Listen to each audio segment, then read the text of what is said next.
Desde os homens caçadores das primeiras eras, eram eles quem podiam oficialmente trabalhar, estudar, votar e filosofar. Por muito tempo, a vida pública e intelectual foi quase exclusivamente do homem.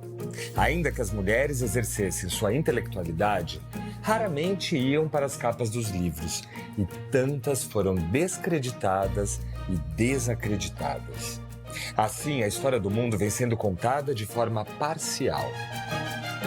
As intelectuais de hoje buscam resgatar do apagamento suas antecessoras para, junto a elas, criar um mundo onde a segregação por gênero, cor, lugar de origem e classe social não determine mais quem deve ou não participar e contar a história do mundo. Filosofia, substantivo feminino. Tema desta série do Café Filosófico.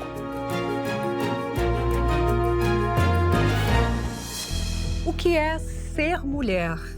Quais as características necessárias para se definir uma mulher? Biologia? Raça? Cultura? O que é preciso ser para ser mulher? Durante muitos séculos, a mulher foi vista e definida a partir do homem. Diversas pensadoras dedicaram-se e dedicam-se ainda a repensar o lugar das mulheres ao longo da história até os dias de hoje. O homem representa, ao mesmo tempo, o positivo e o neutro, a ponto de dizermos os homens para designar seres humanos. A mulher aparece como negativo, de modo que toda determinação lhe é imputada como limitação sem reciprocidade. A humanidade é masculina e o homem define a mulher não em si, mas em relação a ele. Ela não é considerada um ser autônomo. O homem é pensável sem a mulher. Ela não é pensável sem um homem.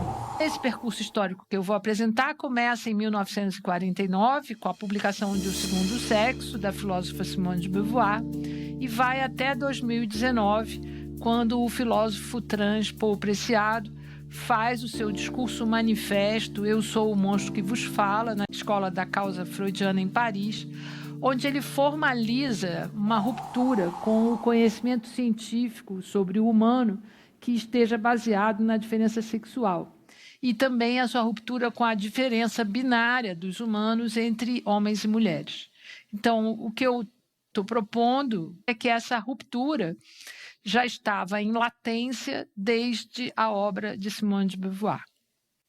Embora tenha sido premiada como escritora, na filosofia, Simone de Beauvoir era frequentemente apontada, de maneira pejorativa, apenas como a mulher do Sartre, uma expressão que serve para confirmar exatamente o que ela estava criticando. A mulher é sempre definida em relação ao homem.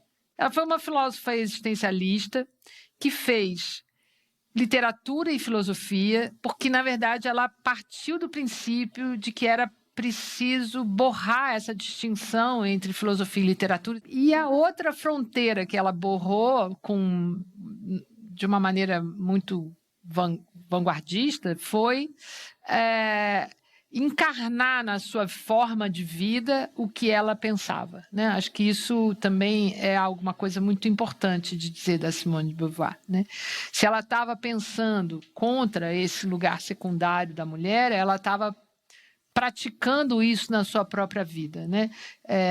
Ao não querer se casar formalmente com Sartre, ao querer viver uma vida mais livre do que era suposto que ela viveria. Ela está dialogando ainda com as reivindicações das mulheres desde a Revolução Francesa.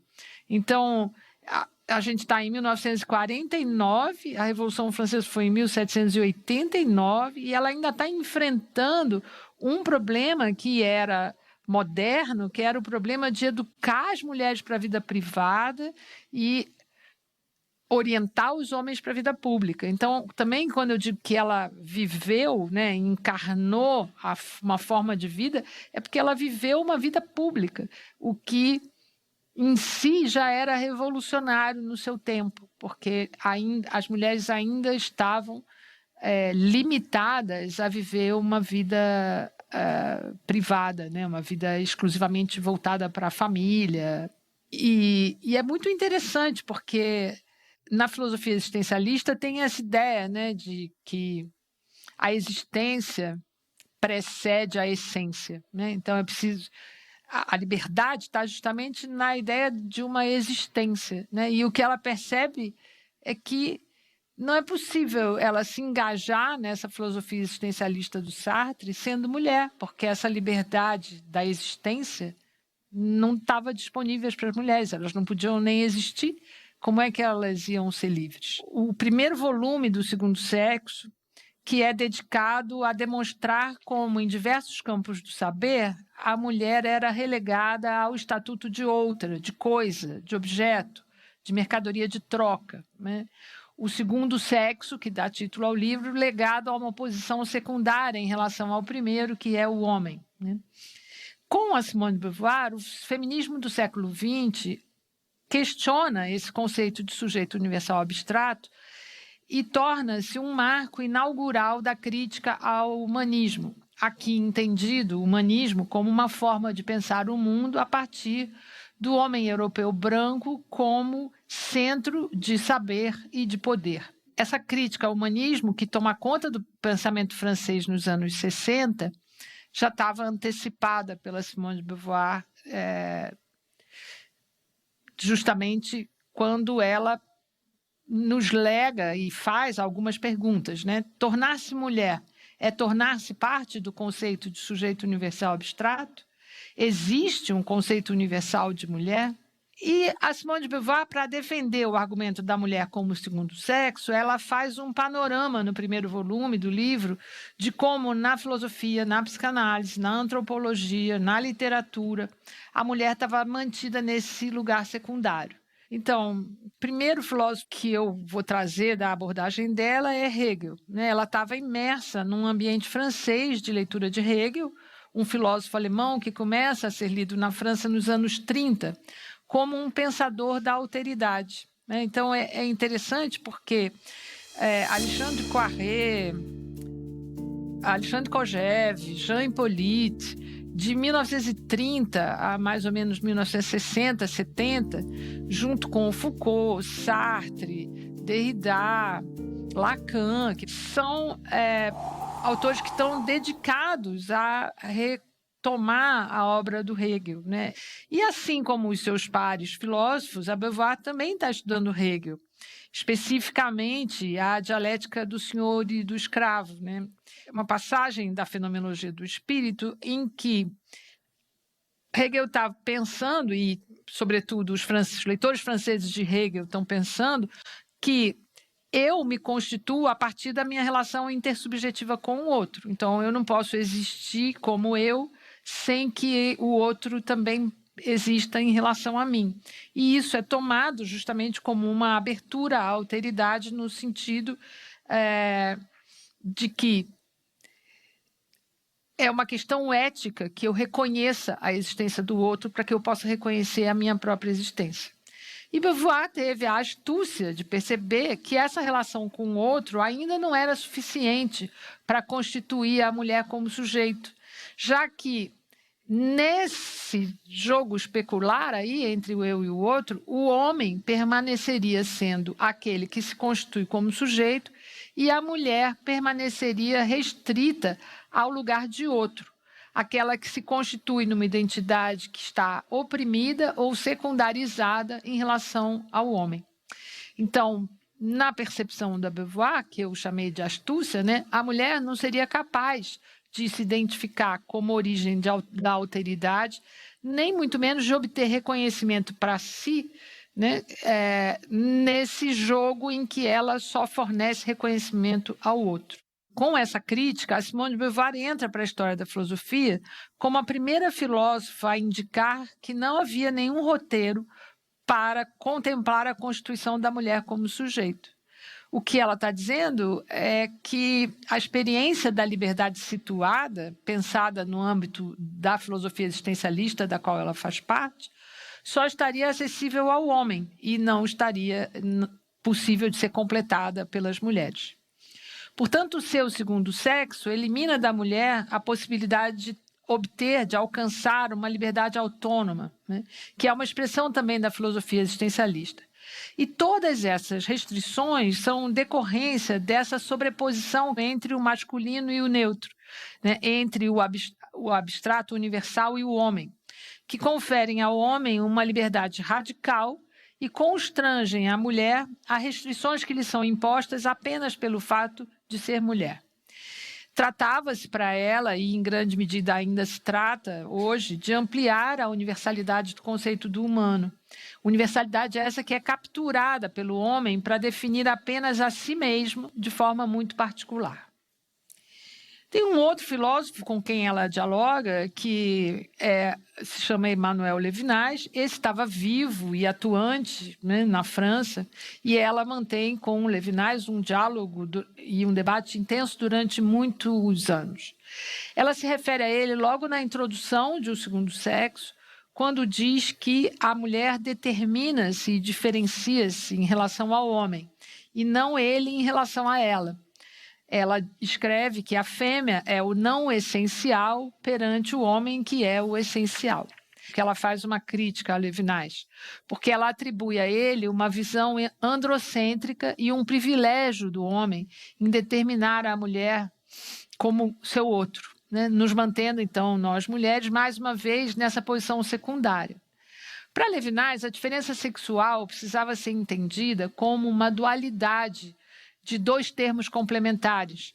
Por isso, ele reivindicava a manutenção das diferenças entre homens e mulheres sob o argumento de que a igualdade seria uma forma de mesmidade, uma repetição do mesmo, né? Mas Levinas era um filósofo judeu que tinha perdido toda a família nos campos de concentração e que se estabeleceu na França depois da Segunda Guerra, assumindo para si a tarefa de fazer da judaicidade um elemento de crítica à filosofia de matriz greco-ocidental.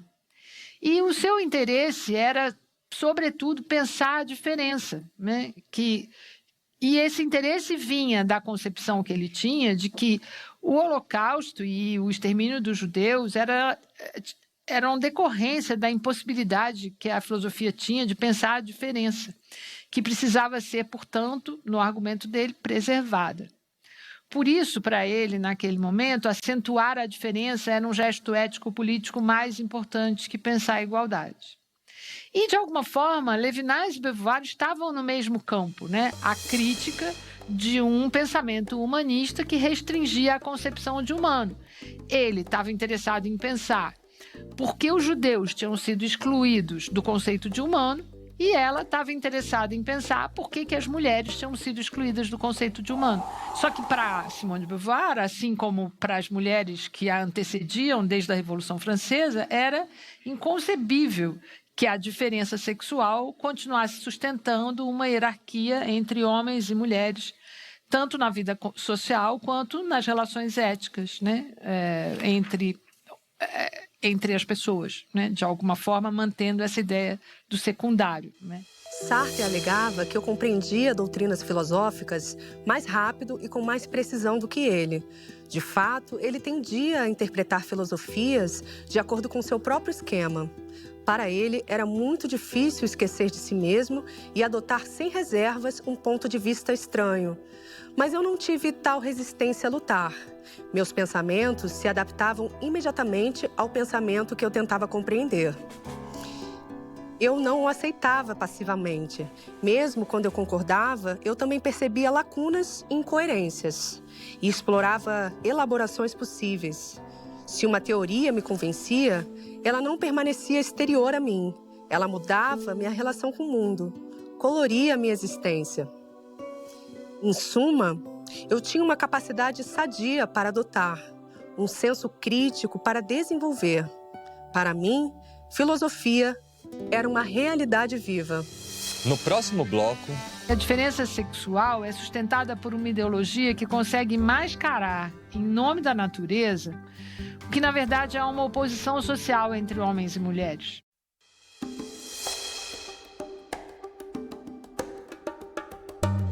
A contribuição do pensamento de Simone de Beauvoir foi uma abertura crítica sobre o conceito de mulher, um movimento de ampliação do feminismo que foi criando forças entre as intelectuais de sua época e dos anos seguintes.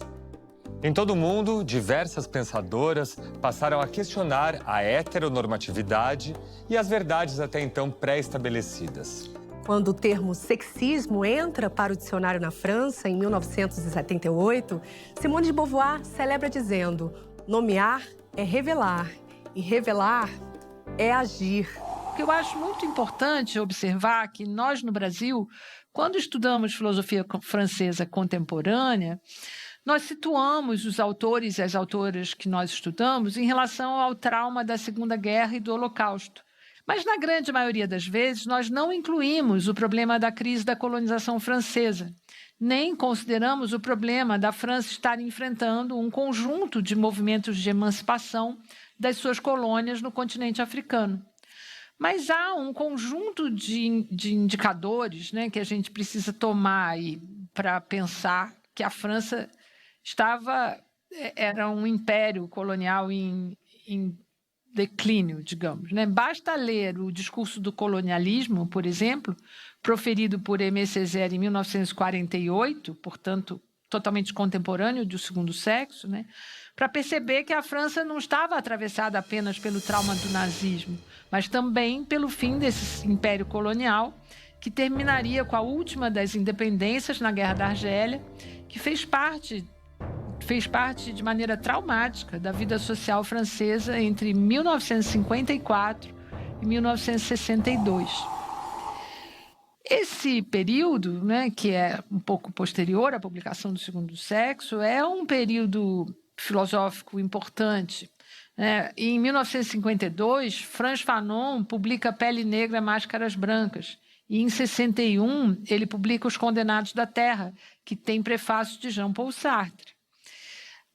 E, ao mencionar a Guerra da Argélia, eu acho importante também mencionar a filosofia de Jacques Derrida, que é um filósofo argelino que chega na França para estudar filosofia em 1954 e, com o seu pensamento da desconstrução, estabelecer no coração da colonização uma crítica aos seus pressupostos. Eu estou pontuando essas datas aqui porque, no Brasil, nós ainda estudamos a França de modo muito colonizado. E parece que, propositalmente, nós nos esquecemos das consequências das revoltas das pessoas negras e das pessoas colonizadas que aportavam, né, questões ao pensamento francês daquele momento. Né? Então, a condição de possibilidade de liberdade que até então, para todas as pessoas que até então não cabiam no conceito de humano, estava em pauta não apenas no pensamento crítico feminista, mas também na crítica ao colonialismo. E aí, terminar aqui a passagem pela Simone de Beauvoir, eu vou mencionar uma interlocução que ela tem com o antropólogo Lévi-Strauss. Eles eram amigos e contemporâneos. Ele mostrou a ela as estruturas elementares do parentesco ainda em manuscrito, que foi citado no Segundo Sexo, inédito, ainda não tinha publicado. E nesse livro, o antropólogo propõe uma das noções que serão criticadas de forma veemente pela teoria feminista: a troca de mulheres. Troca de mulheres é uma maneira sintética de expressar o fato de que as relações sociais de um sistema específico de parentesco determinam que os homens têm certos direitos sobre as mulheres de sua família e que as mulheres não têm os mesmos direitos nem sobre si mesmas, nem sobre seus parentes do sexo masculino. Nesse sentido, a troca de mulheres revela uma percepção profunda de um sistema no qual as mulheres não têm direitos plenos sobre si mesmas. Lévi-Strauss apresenta uma proposição de que os casamentos são uma forma de troca das mulheres. E as mulheres são o mais precioso dos presentes a serem trocados entre as famílias, já que uma mulher é dada, né, como dádiva a uma outra família para se casar. Né? E a Simone de Beauvoir vai argumentar que as mulheres são negociadas simplesmente por serem mulheres. Né?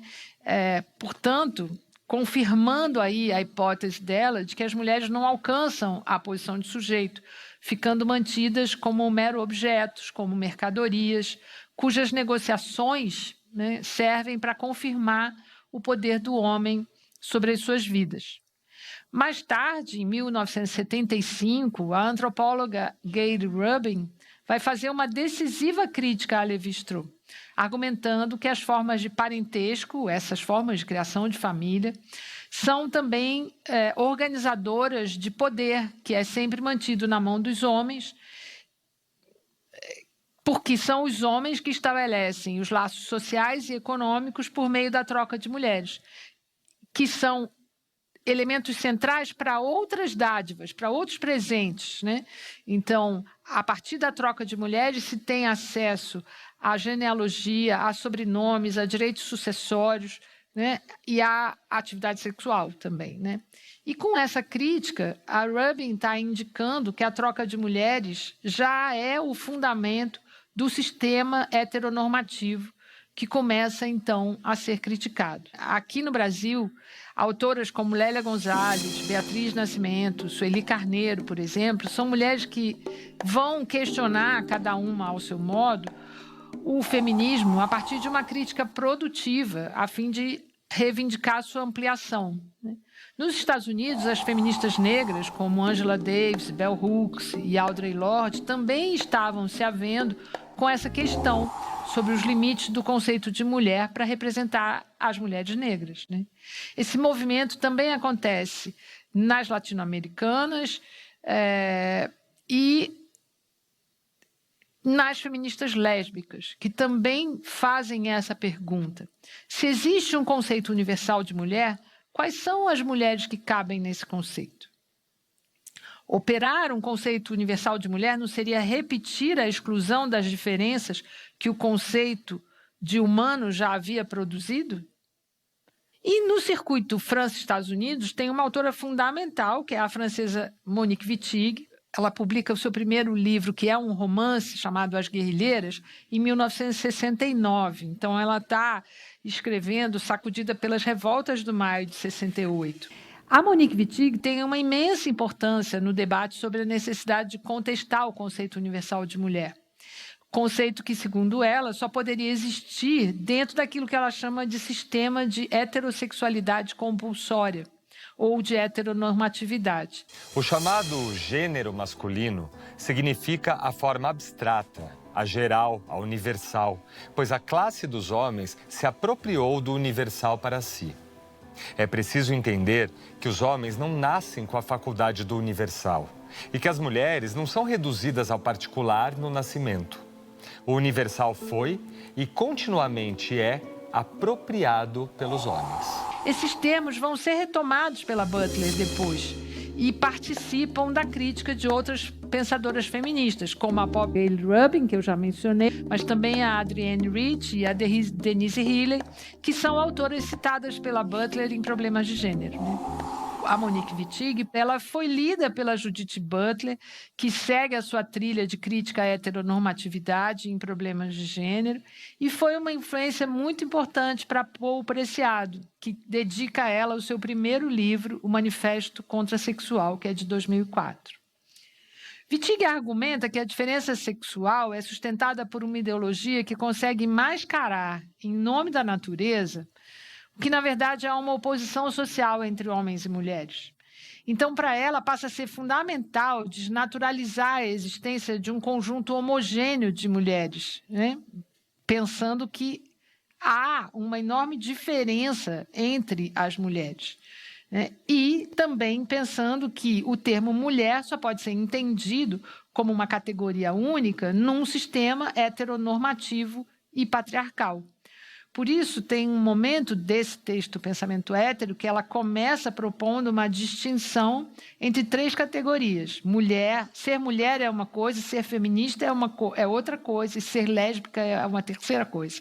Ela está querendo destrinchar um pouco essa ideia, né, de que toda mulher é igual ou é universal. E eu acho que é importante, né, o movimento que ela faz, porque ela acaba acentuando, né, o fato de que o sexo funciona como uma categoria de opressão análogo com a ideia de raça, né, porque são dois elementos que reduzem a pessoa a essa condição física e essa condição biológica do corpo, né? O que acreditamos ser uma percepção física e direta é somente uma construção sofisticada e mítica, uma formação imaginária que reinterpreta características físicas, em si neutras, como quaisquer outras, mas marcadas pelo sistema social por meio da rede de relações em que são percebidas. São vistas como negras, logo são negras. São vistas como mulheres, logo são mulheres. Mas antes de serem vistas dessa forma, tiveram que ser feitas dessa forma. Eu gosto muito dessa passagem, eu escolhi ela porque eu acho que ela tem uma importância para a gente perceber que sexo e raça são fabricações sociais que se fundamentam em características físicas e só a partir daí que elas se naturalizam, né? Então, de certa forma, é contra essa naturalização que a segunda onda feminista se insurge e que o conceito de gênero, como construção social, se constrói, né? Se ergue como um conceito para tentar dar conta desse problema da mulher como natureza e do homem como aquele que produz cultura. A Angela Davis, quando escreve Mulheres, Raça e Classe, começo dos anos 80, ela está justamente dialogando já com esse problema, de que o feminismo precisaria estar interseccionalizado, porque mulher não era a única categoria de opressão, a classe e a raça também precisavam participar disso. Mas, por exemplo, no Brasil, nos anos 60, final dos anos 60, começo dos anos 70, tem uma mulher branca, paulista, de família abastada, que é a Eliette Safiotti, que escreve um livro que se chama A Mulher na Sociedade de Classes, que eu considero que é uma espécie do segundo sexo brasileiro. E ela está pensando a herança colonial brasileira e como a herança colonial brasileira oprime de maneira diferente as mulheres conforme a sua classe. Embora ela seja uma feminista branca, em nenhum momento ela ignora aquilo que no seu tempo estava diante dela, a questão da raça e a questão da classe.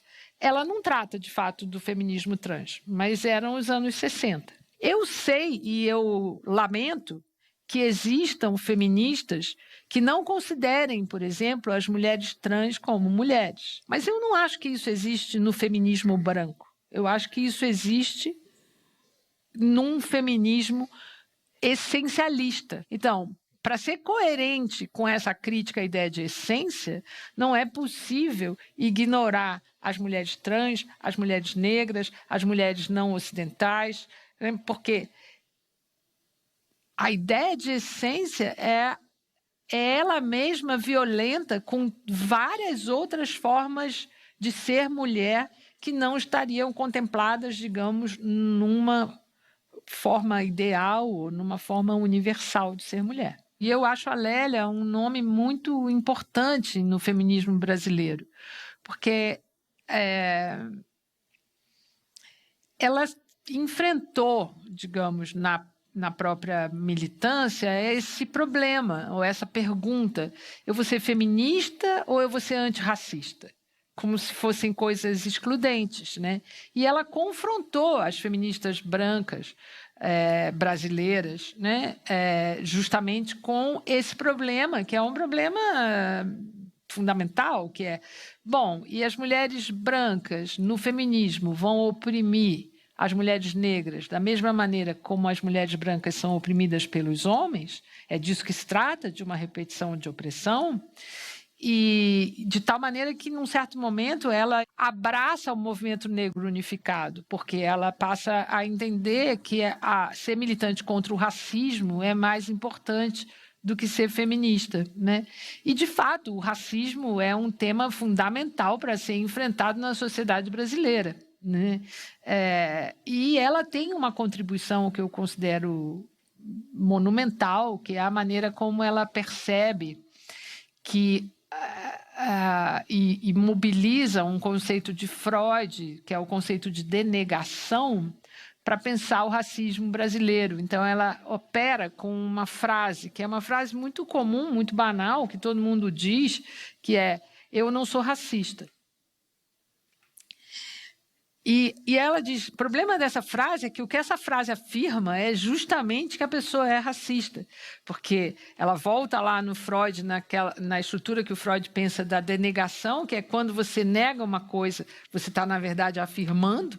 Então, quando você diz eu não sou racista, você está se declarando racista, e é assim que a sociedade brasileira naturaliza uma forma de racismo, e que eu considero uma contribuição indispensável da Lélia, e que ainda hoje a gente enfrenta exatamente isso que ela percebeu lá nos anos 80, 90, né? No próximo bloco... Por que primeiro eu preciso me identificar como uma mulher para depois reivindicar, me libertar dos limites impostos pela categoria mulher?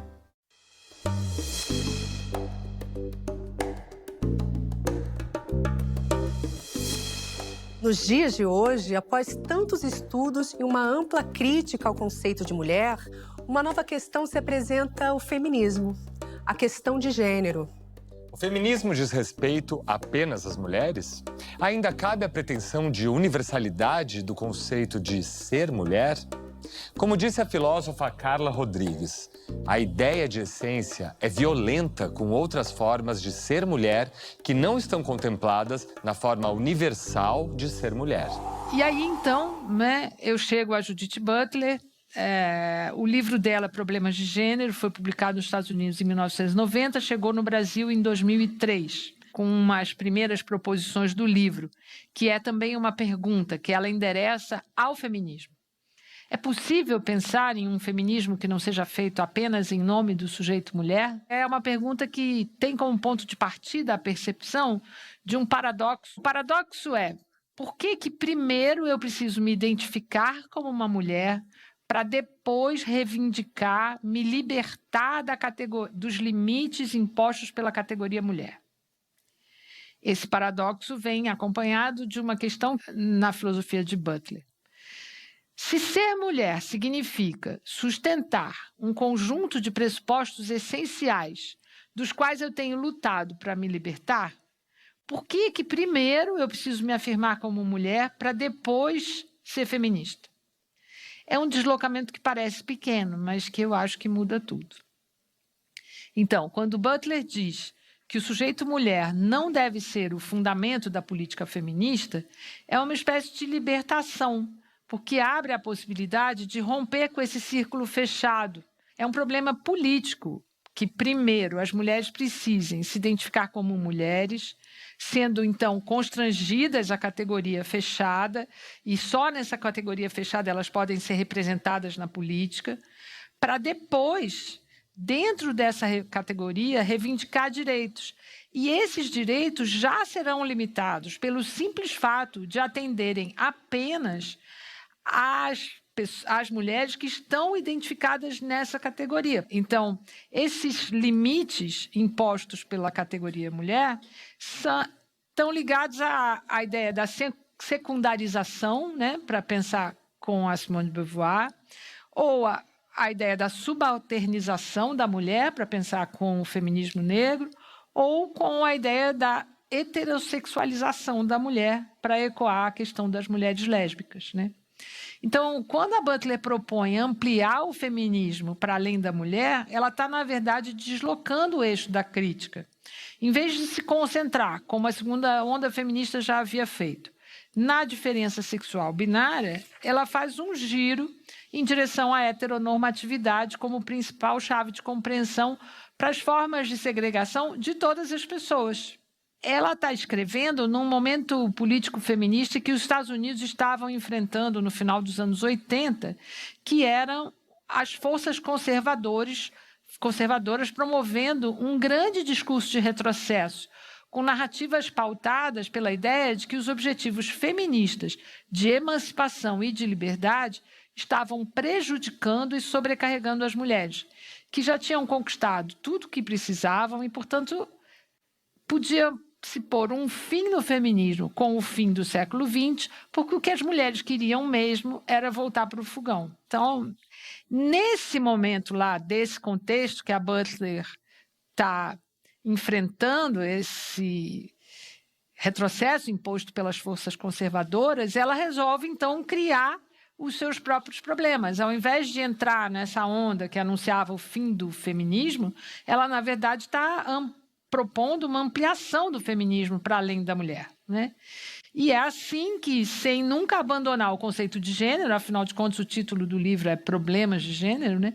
Butler propõe um deslocamento da centralidade do gênero como instrumento de crítica às discriminações na vida social para a heteronormatividade como elemento de opressão e normatização sobre os corpos, nos quais o gênero é mais um dos marcadores, né?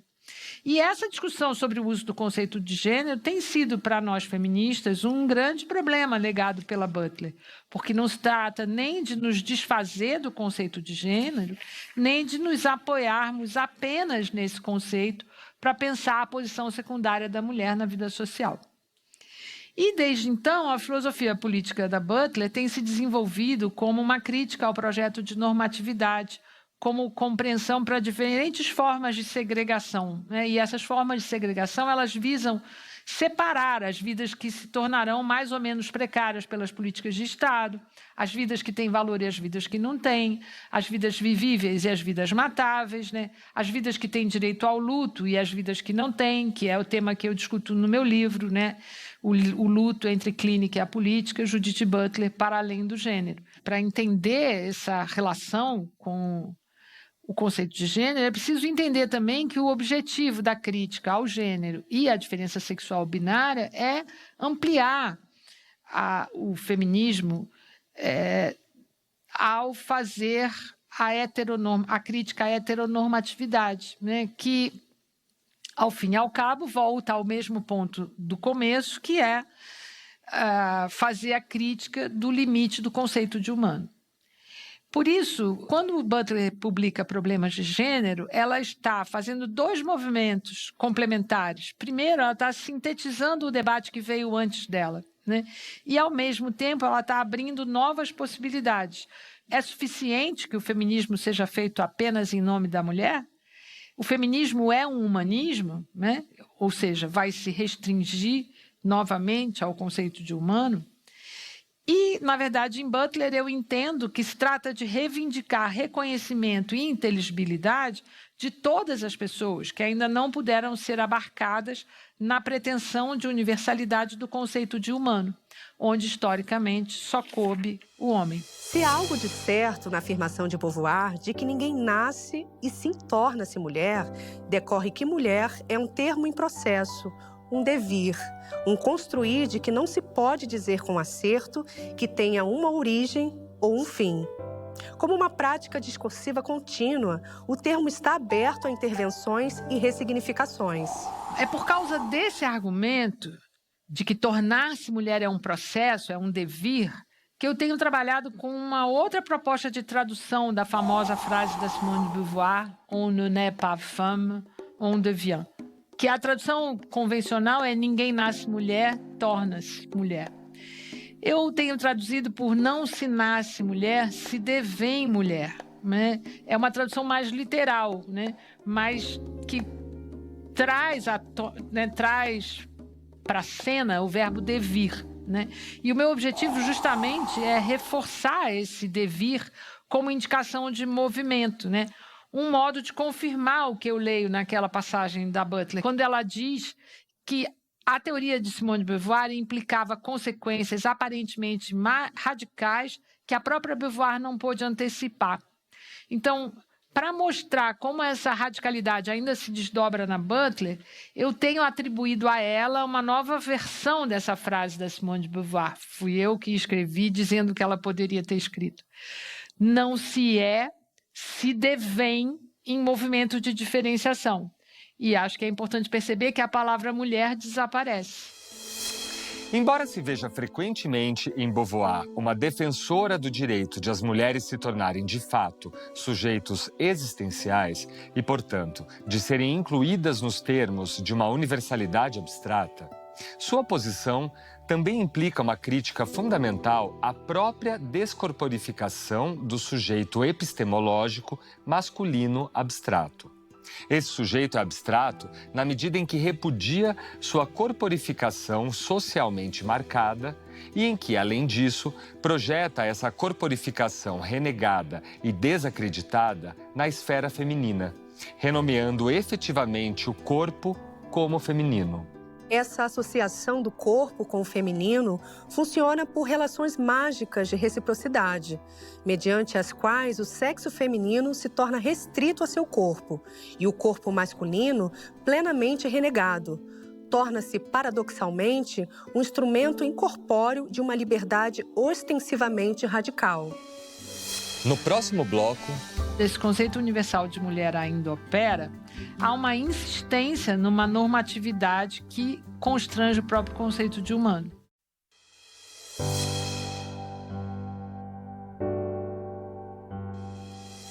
Se não há um conceito universal de mulher, se é um devir, um tornar-se, um construir, se pode abarcar uma série de diferenciações, está aberto a ressignificações. Esse movimento de diferenciação nós podemos acompanhar na transição de Beatriz para Paul Preciado. eu nunca havia me sentido universal. Era uma mulher, era lésbica, era migrante. Conhecia a alteridade, não a universalidade. Se renunciasse a me afirmar publicamente como trans e aceitasse ser reconhecido como homem, poderia abandonar de uma vez por todas o peso da identidade.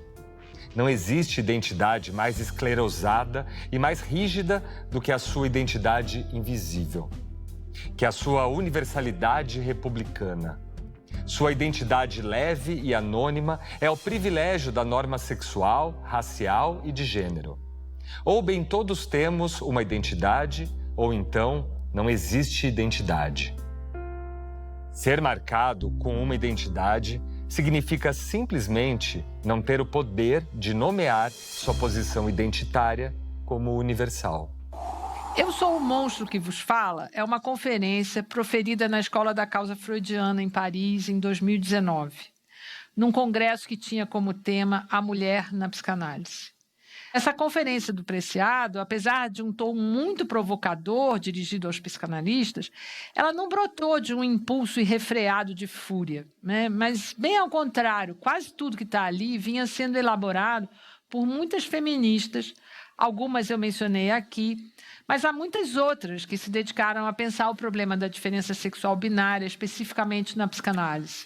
Joan River, Sarah Kaufman, Lucy Irigaray, Drusilla Cornell, Elizabeth Gross, Jane Gallup, Juliette Mitchell, todas elas discutiram ou com Freud ou com Lacan sobre esse problema da divisão entre homens e mulheres. É importante observar que Preciado também radicaliza a crítica à diferença sexual que o precede, na medida em que ele faz uma crítica ao modo de produzir conhecimento que sustenta a diferença sexual como paradigma para a compreensão do humano.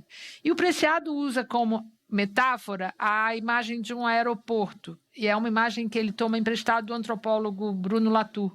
A imagem é de que não é possível pretender aterrissar um hidroavião no aeroporto de Orly, porque o próprio conceito de hidroavião não pode funcionar com o conjunto de instrumentos de que Orly dispõe.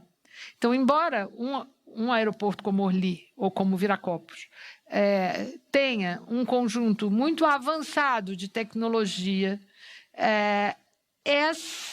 toda essa tecnologia científica disponível ali não é capaz de compreender um hidroavião, porque um hidroavião não pode pousar naquele aeroporto. Então, quando o Preciado recorre a essa metáfora e a ideia de paradigma, é como se ele estivesse dizendo a diferença sexual é esse hidroavião aí.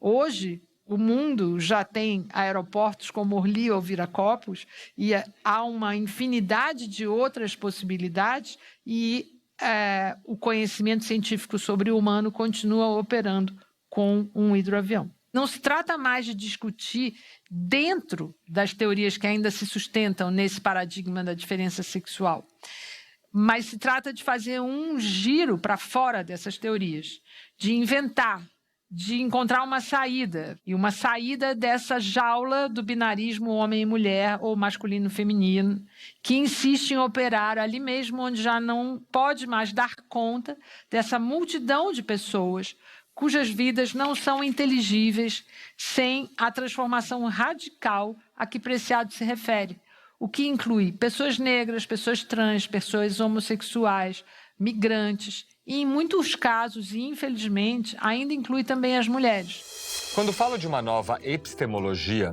não me refiro unicamente à transformação das práticas tecnocientíficas, mas também a um processo de ampliação radical do horizonte democrático para reconhecer como sujeito político todo corpo vivo, sem que a designação sexual ou de gênero seja a condição de possibilidade desse reconhecimento social e político.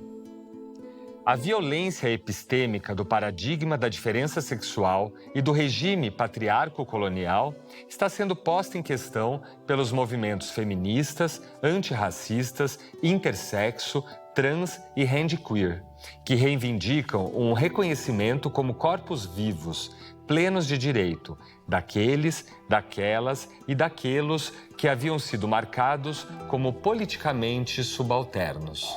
O que eu acho que nós podemos concluir é que ali onde esse conceito universal de mulher ainda opera, há uma insistência numa normatividade que constrange o próprio conceito de humano.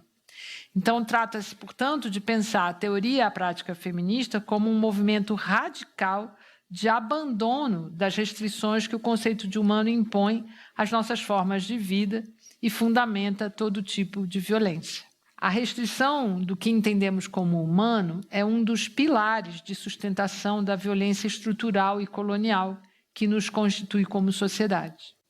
Essa violência é voltada contra isso que muitas vezes chamamos de feminino, para nomear esse elemento perturbador que constitui o humano. E por isso eu resolvi levar a sério o termo feminicídio, como uma palavra que se refere ao homicídio do feminino. Esteja o feminino aonde estiver, não apenas nas mulheres. Isso me permite, por exemplo, chamar a violência contra as pessoas trans, além de transfobia, também de feminicídio, porque aqui essa violência estaria dirigida contra o feminino que estaria supostamente fora do seu lugar natural. Por exemplo, uma pessoa que transicionou de homem para mulher estaria expondo uma feminilidade inadequada, né? O mesmo se poderia dizer de uma mulher lésbica, que estaria recusando a sua própria feminilidade natural, né? Ou de um homem gay, que também, supostamente, estaria se apropriando de um feminino que não lhe é próprio. Então, na minha hipótese, há uma violência estrutural no feminicídio, e essa violência está baseada na defesa da natureza como fundamento de quem pode reivindicar o conceito de humano. A estrutura dessa violência que nos constitui é colonizadora e é feita em nome da transformação da natureza em cultura, da suposta barbárie em civilização. Daí decorre que todo elemento da natureza se transforma em objeto de violação justificada em nome dessa passagem da natureza para a cultura. Então, se um homem ainda compreende a mulher como naturalmente votada a servi-lo e a atendê-lo, e se essa mulher falha ao cumprir esse destino natural, a violência contra ela já está justificada no seu próprio comportamento. No caso das pessoas LGBTQIA+, a mera existência dessas vidas já suscitaria o recurso à violência, por serem vidas que, a priori, só podem existir contrariando uma certa ideia de natureza. E aqui é interessante pensar que, no projeto colonial, a natureza deve ser transformada em cultura, é disso que se trata, né? Mas ela só pode ser transformada em cultura por quem detém o poder sobre a natureza, que, no entanto, não pode ser modificada na sua essência. E é para nos libertar dos grilhões da essência do humano, que historicamente essa essência tem sido usada para produzir todo tipo de violência, que eu tenho feito filosofia feminista, que eu considero uma mola propulsora de ampliação dos limites restritos do conceito de humano, como eu espero ter mostrado para vocês aqui. Nem o sistema, nem a história poderiam, não mais que o demônio malicioso, cancelar a certeza viva de eu sou, eu existo, neste lugar e nesse momento. Eu. Mais reflexões no site e Facebook do Instituto CPFL e no canal do Café Filosófico no YouTube. Eu acho que a busca da paridade de gênero é uma forma da gente retomar o problema da universalidade, né? Se fazer política, se a política se faz a partir da representação, se as mulheres são metade da humanidade, logo elas devem estar de maneira paritária em todas as decisões da vida social e política de todas as nações.